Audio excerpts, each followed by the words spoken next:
മലപ്പുറം ജില്ലയിൽ നിലമ്പൂരിനടുത്ത് മേലാറ്റൂരിലെത്തിയാൽ ഇവിടെ വഴിയിലൊരു ചൂണ്ടുപലക കാണാം.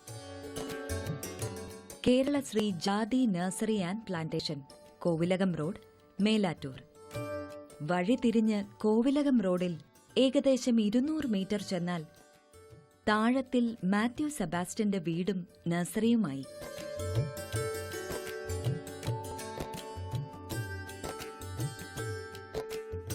ജാതി കൃഷിയിൽ താൻ വികസിപ്പിച്ചെടുത്ത കേരളശ്രീ ഇനത്തിലൂടെ സംസ്ഥാന തലത്തിൽ ശ്രദ്ധേയനാവുകയാണ് മേലാറ്റൂർ സ്വദേശിയായ മാത്യു സെബാസ്റ്റ്യൻ.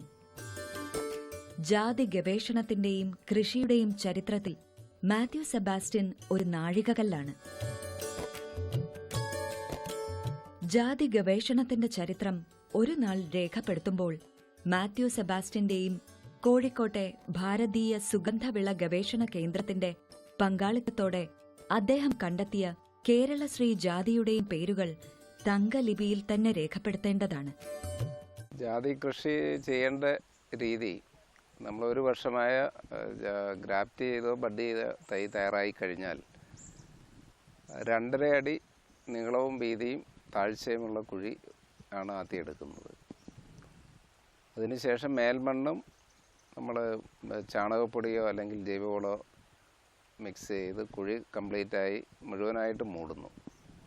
അതിൻ്റെ സെൻറ്ററിൽ ഒരു ചെറിയ കുഴി എടുത്തിട്ടാണ് ജാതി പ്ലാന്റ് ചെയ്യുന്നത്. ജാതി പ്ലാന്റ് ചെയ്യുന്നത് 25 അടി അകലത്തിലാണ് ചെയ്യുന്നത്.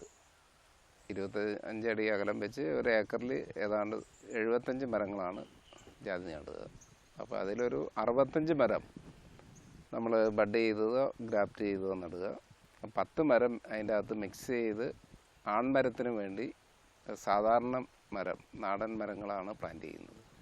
നമുക്കറിയാം, ജാതി പെൺമരം കായ്ക്കണമെങ്കിൽ അതിന് പരാഗണം കൊടുക്കാൻ ആൺമരം നിർബന്ധമായിട്ട് വേണം. ഒരു 10% ആൺമരങ്ങൾ തോട്ടത്തിൽ വിവിധ ഭാഗങ്ങളായിട്ട് ഒരുക്കേണ്ടതായിട്ടുണ്ട്. എന്നാലേ ഉള്ളൂ നല്ല പരാഗണം കിട്ടുകയും കൂടുതലായിട്ട് ഉൽപ്പാദനം ഉണ്ടാകുകയും ചെയ്യുള്ളൂ. മേലാറ്റൂരിൽ നിന്ന് 14 കിലോമീറ്റർ ദൂരത്തായി കരുവാരക്കുണ്ടിൽ കണ്ണോത്തുമലയും കുട്ടമ്പുഴ തോട്ടവും അതിരിടുന്ന പ്രകൃതി ഭംഗി നിറഞ്ഞു തുളുമ്പി നിൽക്കുന്ന 15 ഏക്കർ സ്ഥലം 2000-ലാണ് മാത്യു സെബാസ്റ്റ്യൻ വാങ്ങിയത്.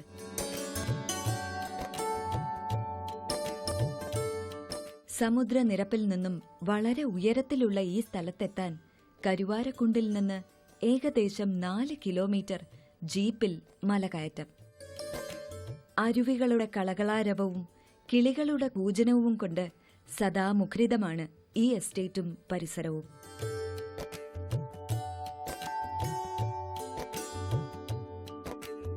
ബ്രിട്ടീഷുകാരുടെ കാലത്ത് തേയിലത്തോട്ടമായിരുന്നു ഈ എസ്റ്റേറ്റിൽ അധിക ഭാഗവും.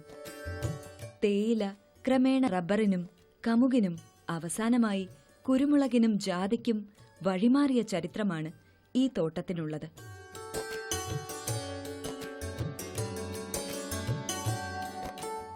ഇന്ന് ഈ തോട്ടത്തിൽ മാത്യു സെബാസ്റ്റ്യൻ വികസിപ്പിച്ചെടുത്ത കേരളശ്രീ, കോഴിക്കോട് തോട്ടവിള ഗവേഷണ കേന്ദ്രത്തിലെ വിശ്വശ്രീ ഉൾപ്പെടെ 25 ഇനം ജാതികളിലായി 1000-ലധികം ജാതി മരങ്ങൾ കായ്ഫലം നൽകി നിൽക്കുന്നു. വർഷങ്ങൾ നീണ്ട നിരീക്ഷണത്തെ തുടർന്ന് ഗുണമേന്മ കണ്ട ഏതാനും തൈകൾ തെരഞ്ഞെടുത്ത് ഗ്രാഫ്റ്റിംഗിലൂടെയാണ് പുതിയ ഇനമായ കേരളശ്രീ വികസിപ്പിച്ചെടുത്തത്. മറ്റു ജാതികളെ അപേക്ഷിച്ച് 3-ാം വർഷം മുതൽ കായ്ഫലം തരുന്ന കേരളശ്രീ വളർച്ചയിലും കായ്ഫലത്തിലും കായ്കളുടെയും ജാതിപത്രിയുടെയും വലിപ്പത്തിലും മുന്നിലാണ്.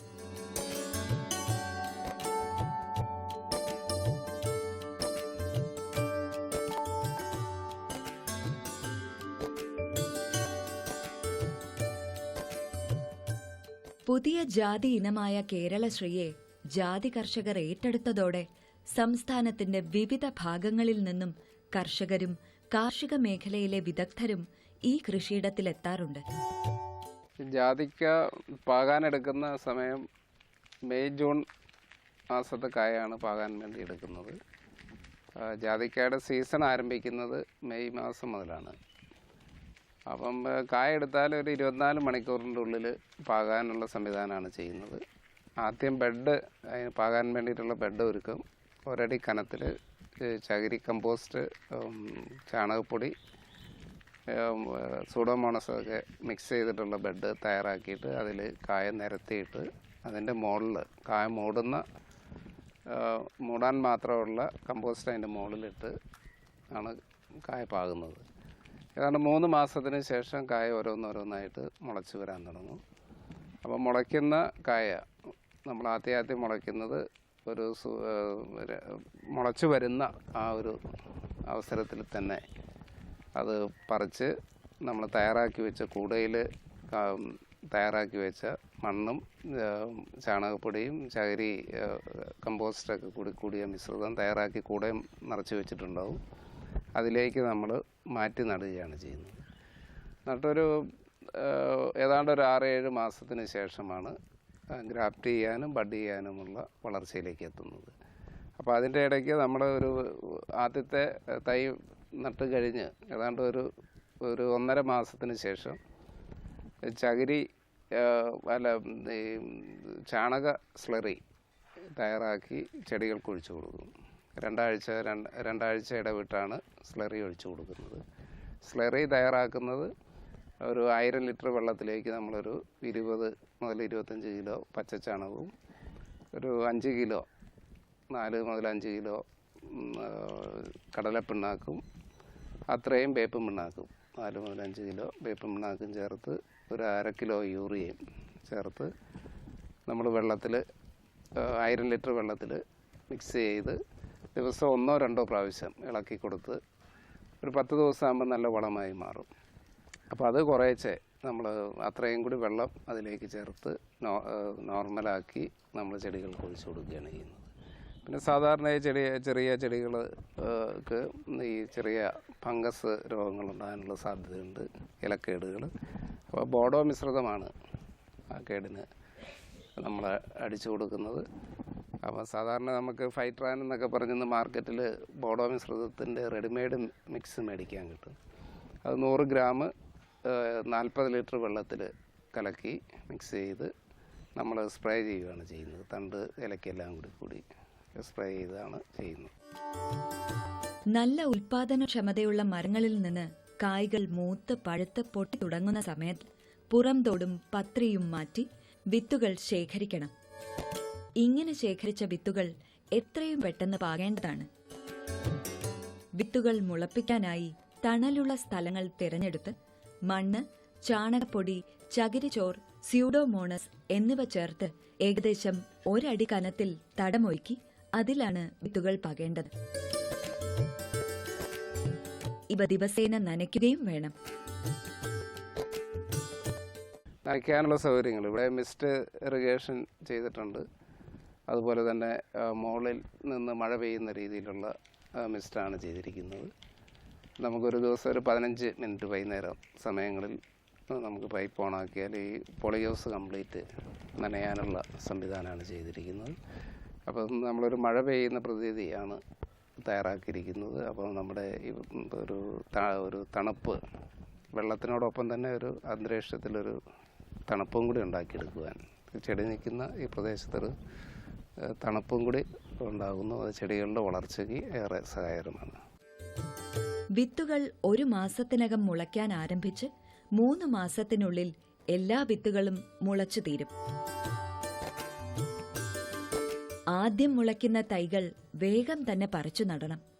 അല്ലെങ്കിൽ പറിച്ചെടുക്കുമ്പോൾ വേരുകൾ പൊട്ടിപ്പോകാൻ സാധ്യതയുണ്ട്. പറിച്ചെടുക്കുന്ന തൈകൾ മണ്ണ്, മണൽ, ഉണങ്ങിയ ചാണകപ്പൊടി എന്നിവ പ്രത്യേക അനുപാതത്തിൽ തയ്യാറാക്കി നിറച്ച പോളിത്തീൻ ബാഗുകളിൽ ഒരു ചെറു കുഴി കുത്തി അതിൽ നടുന്നു.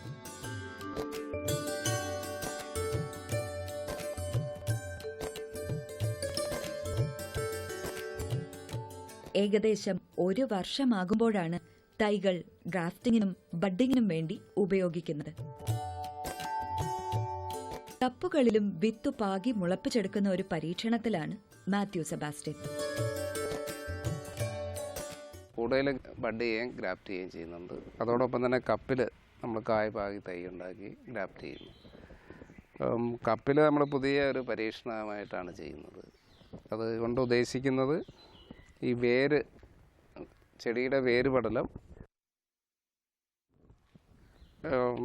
ഇത് നേരെ നിൽക്കാൻ വേണ്ടി, തായ് വേര് ഇപ്പോൾ ഇവിടെ വന്ന് നേരെ നിൽക്കുകയാണ്. ഇതിൻ്റെ സാധാരണ കൂടയിലാണെങ്കിൽ അത് അതിൻ്റെ വളർച്ച നിൽക്കുന്നില്ല. അത് കൂടയുടെ അടിയിൽ വന്നതിന് ശേഷം വീണ്ടും ചുറ്റാൻ തുടങ്ങും റൗണ്ടിൽ. അപ്പോൾ കപ്പിലത് ഇവിടെ വന്ന് ഇപ്പോൾ സ്റ്റോപ്പ് ചെയ്തിരിക്കുകയാണ്. അതിൻ്റെ വളർച്ച നിന്നിരിക്കുക. അത് ഇനി വീണ്ടും നമ്മളിത് മണ്ണിലേക്ക് വെക്കുമ്പോഴേ ഉള്ളൂ അതിൻ്റെ വളർച്ച തുടങ്ങുള്ളൂ. അപ്പോൾ വേര് പടലം തായ് വേര് വളരെ നേരെ നിൽക്കുന്നു. വേരുകൾ ചുറ്റിപ്പിണയാതെ നേരെ നിൽക്കുക ഏറെ സഹായിക്കുന്നുണ്ട് കപ്പിൽ. അപ്പോൾ അത് സാവധാനം ഇങ്ങനെ ഊരി എടുത്ത് നമ്മൾ പ്ലാന്റ് ചെയ്യുകയാണ് ചെയ്യുക. അപ്പോൾ അത് നമുക്ക് പ്ലാന്റ് ചെയ്യാൻ സൗകര്യമുണ്ട്, തൈകൾ കൊണ്ടുപോയി നടക്കാനുള്ള സൗകര്യം. പിന്നെ ഒരു വേര് പോലും പൊട്ടാതെ എടുത്ത് വേരിൻ്റെ അതേ ഷേപ്പിൽ പ്ലാന്റ് ചെയ്യാൻ സാധിക്കുന്നത് എന്നുള്ളതാണ്. ഇപ്പോഴും തൈകൾ പ്ലാന്റ് ചെയ്യുമ്പോൾ ഏത് മരങ്ങളുടെ ആയാലും ചെടികളുടെ ആയാലും ഏറ്റവും ചെറിയ പ്രായത്തിൽ പ്ലാന്റ് ചെയ്യുകയാണ് ഏറ്റവും നല്ലത്. അല്ലെങ്കിൽ വേരിൻ്റെ സ്വഭാവം മാറുകയും അത് ചുറ്റി വേരിന് അതിൻ്റെ വളർച്ചയെ ഭാവിയിൽ ദോഷം വരുന്നതുകൊണ്ട് ചെടിയുടെ വളർച്ച കുറയാനുള്ള സാധ്യതയുണ്ട്. തൈകൾ പോളിത്തീൻ ബാഗുകളിൽ നിന്നെടുത്ത് 1 മാസം കഴിയുമ്പോൾ വളപ്രയോഗം നടത്താം. 1000 ലിറ്റർ വെള്ളത്തിൽ 20 കിലോഗ്രാം പച്ചച്ചാണകം, 4 കിലോഗ്രാം വേപ്പിൻ പിണ്ണാക്ക്, 4 കിലോഗ്രാം കടലപ്പിണ്ണാക്ക്, പെട്ടെന്ന് പൊളിക്കുന്നതിനു വേണ്ടി 1/2 കിലോഗ്രാം യൂറിയ എന്നിവ ചേർത്തുണ്ടാക്കിയ മിശ്രിതമാണ് വളപ്രയോഗമായി വിളകൾക്ക് നൽകാറുള്ളത്. ഇലകളിലെ ഫംഗസ് രോഗത്തിന് ബോഡോ മിശ്രിതം വെള്ളത്തിൽ നേർപ്പിച്ച് സ്പ്രേ ചെയ്ത് കൊടുക്കുകയും ചെയ്യാറുണ്ട്. കേരളശ്രീ എന്ന് ഓമന പേരിട്ടിരിക്കുന്ന ഈ ഇനത്തിന് കൂടുതൽ ആവശ്യക്കാരുണ്ടായതോടെ അടുത്ത വർഷത്തേക്കുള്ള തൈകൾ തയ്യാറാക്കി വരികയാണ് മാത്യു സെബാസ്റ്റ്യൻ.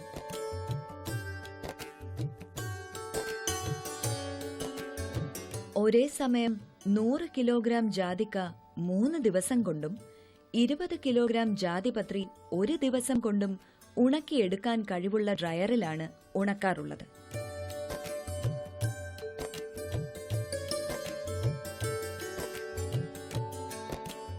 ജാതി കൃഷി പ്രോത്സാഹിപ്പിക്കുവാനും പരിചയപ്പെടുത്തുവാനും വനിതകൾക്ക് സ്വന്തമായ ഒരു വരുമാന മാർഗം കണ്ടെത്തുവാനും ലക്ഷ്യമിട്ട് മേലാറ്റൂർ, കരുവാരക്കുണ്ട്, കാളിക്കാവ് എന്നീ പഞ്ചായത്തുകളിലെ കുടുംബശ്രീ അയൽക്കൂട്ടങ്ങൾക്ക് സൗജന്യമായി ജാതി തൈകൾ നൽകി മലയോര മേഖലകളിൽ സ്ത്രീ ശാക്തീകരണത്തിന് തുടക്കം കുറിച്ചിരിക്കുകയാണ് ഈ കർഷകൻ. 1 ഏക്കറിൽ ആവറേജ് 75-80 മരങ്ങളാണ് പ്ലാന്റ് ചെയ്യേണ്ടത്. സുമാർ ഒരു 3 വർഷം കൊണ്ട് ജാതി മരങ്ങൾ കായ്ക്കാൻ തുടങ്ങും. ഒരു 5 വർഷം മുതൽ ജാതി മരങ്ങൾ നമുക്ക് കൃഷി ലാഭകരമായി മാറും. കൃഷി ചെലവ് കഴിഞ്ഞ് ലാഭത്തിലേക്ക് കിടക്കും. ഏകദേശം ഒരു 10 വർഷം ആകുമ്പോഴാണ് ജാതി കൃഷിയുടെ പരിപൂർണമായിട്ടുള്ള ഒരു ഉൽപ്പാദനം കൂടി വരികയാണ്. അപ്പോൾ നമുക്കൊരു ആവറേജ് 2000 കാ വരെ. അപ്പോൾ ഇത് 13 വർഷമായി മരം 2000-3000 കായ നമുക്ക് തരുന്നതാണ്. അപ്പോൾ ഒരു ആവറേജ് ഒരു 10,000 രൂപ ഒരു മരത്തിൽ നമുക്ക് കിട്ടുന്നു. അപ്പം 1 ഏക്കറിൽ നമുക്കൊരു 4 ലക്ഷം രൂപയോളം വരുമാനം ഉണ്ടാക്കാൻ നമുക്ക് സാധിക്കുന്നു. ജാതിയുടെ സന്ദേശം ജനങ്ങളിൽ എത്തിക്കുന്നതിൽ മാത്യു സെബാസ്റ്റ്യന്റെ സംഭാവനകൾ പരിഗണിച്ച് ഇദ്ദേഹത്തിന് ഒട്ടേറെ പുരസ്കാരങ്ങളും അംഗീകാരങ്ങളും ലഭിച്ചിട്ടുണ്ട്. മികച്ച കർഷകനുള്ള ദേശീയ അവാർഡ് ഡൽഹിയിൽ നടന്ന ചടങ്ങിൽ കേന്ദ്ര കൃഷി കർഷകക്ഷേമ മന്ത്രി രാധാ മോഹൻ സിംഗിൽ നിന്നും ലഭിക്കുകയുണ്ടായി. കൂടാതെ ഇന്ത്യൻ സൊസൈറ്റി ഫോർ സ്പൈസസിന്റെ 2015 Sugandhashree award, 2015 IARI innovative farmer award, രൂപത അടിസ്ഥാനത്തിലുള്ള മികച്ച കർഷക പുരസ്കാരം തുടങ്ങിയവ ഇവയിൽ ചിലതു മാത്രം. ജാതി കൃഷിയുടെ പ്രത്യേകത ഇതൊരു ഇടവിള കൃഷിയാണ്.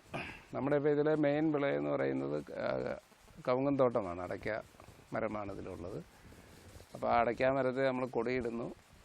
ആ അടയ്ക്ക മരത്തിൻ്റെ കവുങ്ങിൻ്റെ തണലിലാണ് ജാതി വളരുന്നത്. അപ്പോൾ നമുക്ക് കൂടുതലായിട്ട് സ്ഥലം കണ്ടെത്തേണ്ട ആവശ്യമില്ല ജാതി കൃഷിക്ക്. നമ്മുടെ നിലവിലുള്ള കവുങ്ങും തോട്ടങ്ങളിലും തെങ്ങും തോട്ടങ്ങളിലും അതുമാതിരി കുരുമുളക് പോലെയുള്ള നമ്മൾ കൃഷി ചെയ്യുന്ന മറ്റ് തോട്ടങ്ങളിലും ഇടവിളയായിട്ട് ജാതി കൃഷി ചെയ്യാം. ജാതി കൃഷി ചെയ്യുമ്പോൾ ശ്രദ്ധിക്കേണ്ട 2 കാര്യങ്ങളാണ്. ഒന്ന്, 50% തണലുള്ള സ്ഥലത്ത് വേണം ജാതി കൃഷി ചെയ്യാൻ. 2, ജലസേചന സൗകര്യം ജാതി കൃഷിക്ക് നിർബന്ധമാണ്. ഈ 2 സൗകര്യങ്ങളും ഉണ്ടെങ്കിൽ കേരളത്തിലോ കർണാടകയിലോ തമിഴ്നാടുകളിലൊക്കെ ജാതി കൃഷിക്ക് പറ്റിയ സ്ഥലമാണ്. നമുക്ക് ഇന്നത്തെ അവസ്ഥയിൽ ഏറ്റവും കൂടുതൽ മറ്റ് കൃഷികളിൽ നിന്ന് വരുമാനം കിട്ടുന്ന ഒരു കൃഷി ജാതി കൃഷിയാണ്. ജാതി മരത്തിൻ്റെ ആയുസ് അല്ലെങ്കിൽ അതിൻ്റെ ലൈഫ് മിനിമം 100 വർഷമാണ്. അപ്പോൾ നമ്മളൊരു വർഷം ഒരു തലമുറ കൃഷി ചെയ്താൽ ഏറ്റവും ചുരുങ്ങിയത് അതിൻ്റെ 3 തലമുറയ്ക്ക് അതിൻ്റെ വരുമാനമെടുക്കാൻ പറ്റുന്നു. അപ്പം നീണ്ട ഒരു കാലയളവിൽ നമുക്കൊരു പ്രാവശ്യം കൃഷി ചെയ്യുമ്പോൾ റീപ്ലാന്റിങ് ഇല്ലാത്തതുകൊണ്ട് തുടർച്ചയായിട്ടുള്ള വരുമാനം 10 വർഷം മുതൽ 100-150 വർഷം വരെ കിട്ടുന്നു എന്നുള്ളതാണ് ഈ കൃഷി ഏറ്റവും ആകർഷണീയമായിട്ട് തോന്നുന്നത്. തണൽ ആവശ്യമായ ഒരു വിളയാണ് ജാതി. മേലാറ്റൂരിലെ വീടിന് ചുറ്റുമുള്ള സ്ഥലത്ത് ജാതിക്ക് ഇടവിളയായി തണൽ ലഭിക്കുന്നതിനു വേണ്ടി വാഴ, തെങ്ങ്, കവുങ്ങ് എന്നിവ നട്ടിരിക്കുന്നു. ഇത് മാത്യു സെബാസ്റ്റ്യന്റെ ഒരു മാതൃകാ കൃഷിത്തോട്ടമാണ്. 1 ഏക്കർ വരുന്ന ഈ സ്ഥലത്ത് 4 തെങ്ങിന്റെ നടുക്ക് ഒരു ജാതി, 4 കവുങ്ങ്, അവയ്ക്ക് ചുറ്റിലുമായി 250 മൂട് സ്വർണമുഖി ഇനത്തിൽപ്പെട്ട വാഴകളും കൃഷി ചെയ്തിരിക്കുന്നു.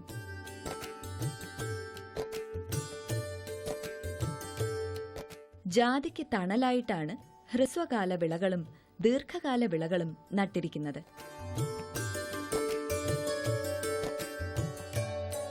ഒരു മണിക്കൂറിൽ 1 പോയിന്റിൽ കൂടി 15 ലിറ്റർ വെള്ളം എന്ന കണക്കിനുള്ള തുള്ളിനന രീതിയാണ് തോട്ടം മുഴുവൻ. 1500ഓളം മൂട് കുരുമുളക്, 1000ഓളം കവുങ്ങ്, വിവിധ ഇനം വാഴകൾ എന്നിവയും മാത്യു സെബാസ്റ്റ്യന്റെ കൃഷിയിടത്തിലുണ്ട്.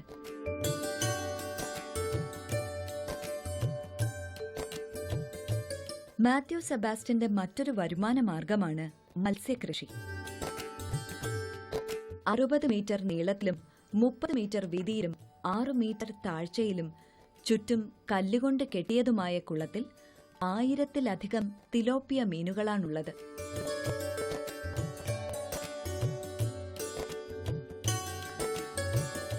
കടകളിൽ നിന്നും വാങ്ങുന്ന മത്സ്യത്തീറ്റയും വീട്ടിലെ ചോറും മറ്റു വേസ്റ്റുകളുമാണ് ഇവയുടെ ആഹാരം.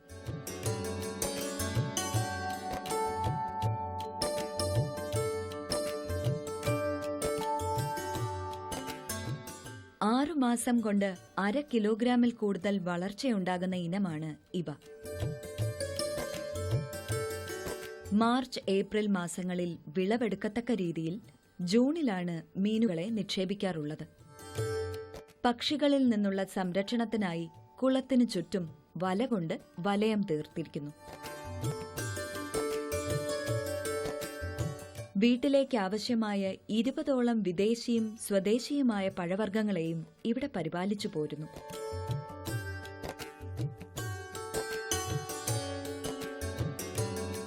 വിവിധ ഇനം പൂക്കളും മാത്യു സെബാസ്റ്റ്യന്റെ കാർഷിക ഭവനത്തിനു ചുറ്റും ഇതൾ വിരിയുന്നു.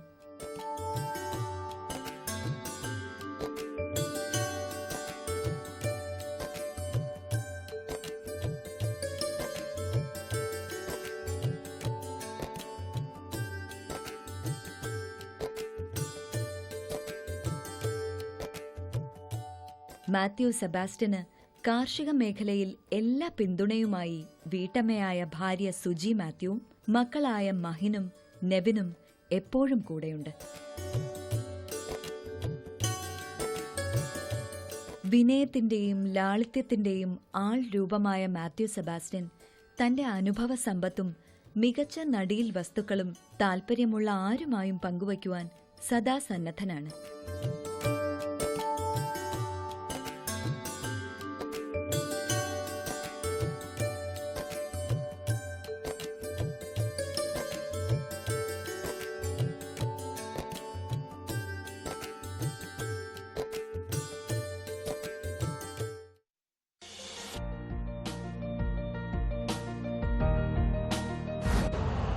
यूरिया का स्वदेशी उत्पादन 70 लाख टन बढ़ाने के लिए 6 उर्वरक संयंत्रों का उद्धार किया जा रहा है।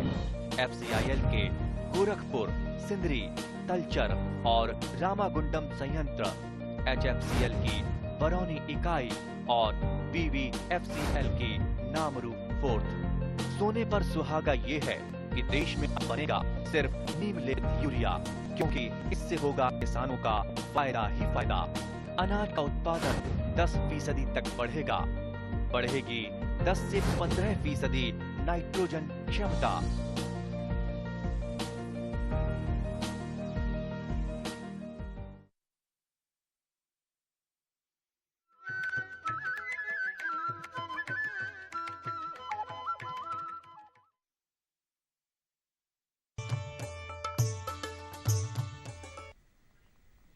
നമസ്കാരം. ദൂരദർശൻ കാർഷിക വാർത്തകളിലേക്ക് സ്വാഗതം. പ്രധാന വാർത്തകൾ.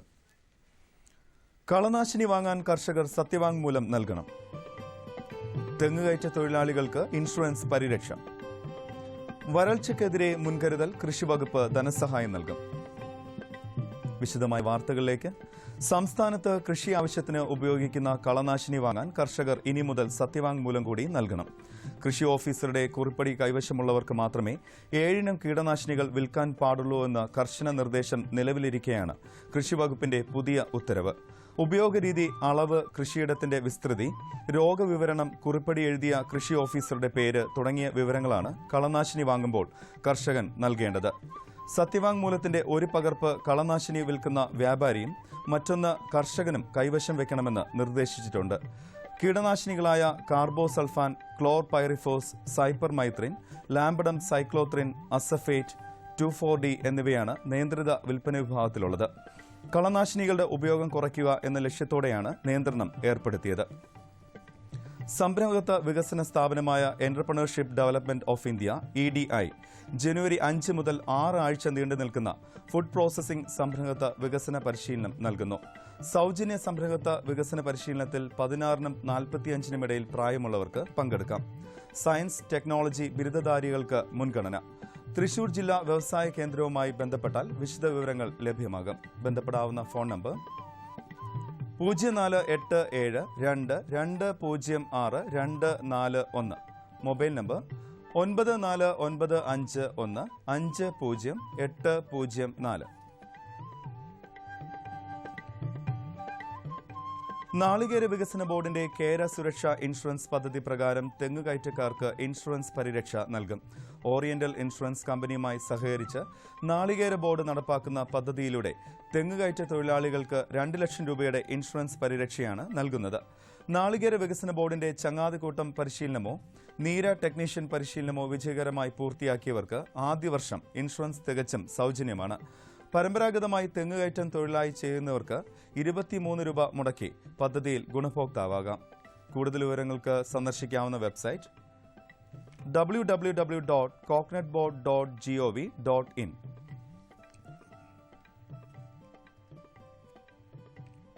വെള്ളായണി കാർഷിക കോളേജ് ഇൻസ്ട്രക്ഷൻ ഫാമിൽ ജനുവരി 6-7 തീയതികളിൽ കൂൺ കൃഷിയിൽ പരിശീലനം നൽകുന്നു. പരിശീലനത്തിൽ പങ്കെടുക്കുന്നതിന് ജനുവരി 5-ാം തീയതിക്ക് മുൻപ് വെള്ളായണി കാർഷിക കോളേജ് ഇൻസ്ട്രക്ഷൻ ഫാം ഓഫീസിൽ പേര് രജിസ്റ്റർ ചെയ്യേണ്ടതാണ്. ബന്ധപ്പെടാവുന്ന phone number 9441758827.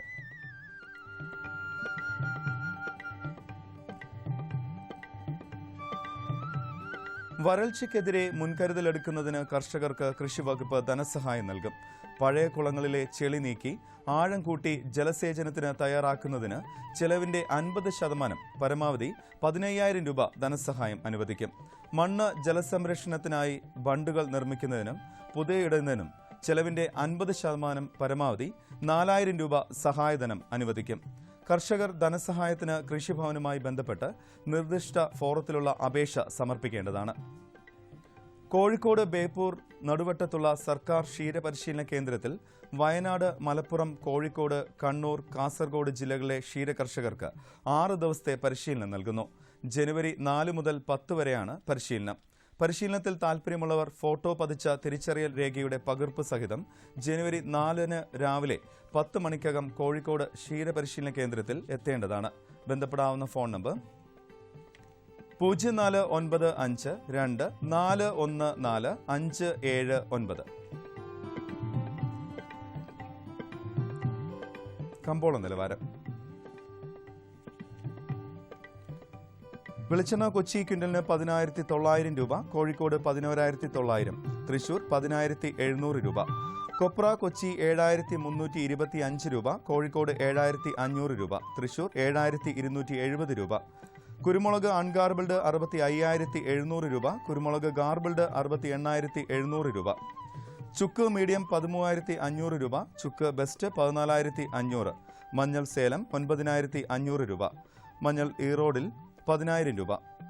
Kochi rubber RSS 5 grade ക്വിന്റലിന് 12,800 രൂപ, റബ്ബർ RSS 4 ഗ്രേഡ് 13,700 രൂപ. കോട്ടയം റബ്ബർ RSS 5 ഗ്രേഡ് 12,800 രൂപ, റബ്ബർ RSS 4 ഗ്രേഡ് 13,700 രൂപ. കമ്പോള നിലവാരം കൊച്ചിയിൽ. വെളിച്ചെണ്ണ ക്വിന്റലിന് 10,900 രൂപ, കൊപ്ര 7,325 രൂപ, പിണ്ണാക്ക് എക്സ്പെല്ല 2,000 രൂപ, റോട്ടറി 2,500 രൂപ. കുരുമുളക് അൺഗാർബിൾഡ് 65,700, ഗാർബിൾഡ് 68,700 രൂപ. ചുക്ക് മീഡിയം 13,500 രൂപ, ബെസ്റ്റ് 14,500. മഞ്ഞൾ നാടൻ 11,500 രൂപ. അടയ്ക്ക പുതിയത് 17,000 രൂപ മുതൽ 18,000 രൂപ വരെ. ജാതിക്ക തൊണ്ടൻ കിലോഗ്രാമിന് 225 രൂപ മുതൽ 245 രൂപ വരെ. ജാതിക്ക തൊണ്ടില്ലാത്തത് 425 മുതൽ 450 വരെ. ജാതിപത്രി 500 മുതൽ 875 രൂപ വരെ. ഗ്രാമ്പു 795 രൂപ. റബ്ബർ RSS 5 ഗ്രേഡ് ക്വിന്റലിന് 12,800 രൂപ, റബ്ബർ RSS 4 ഗ്രേഡ് 13,700, ഒട്ടുപാൽ 9,200, ലാറ്റക്സ് 8,500 രൂപ. കാലാവസ്ഥ. കണ്ണൂർ കൂടിയ താപനില 34.1 ഡിഗ്രി സെൽഷ്യസ്, കുറഞ്ഞ താപനില 21.2 ഡിഗ്രി സെൽഷ്യസ്. കോഴിക്കോട് 34.2, 22.4.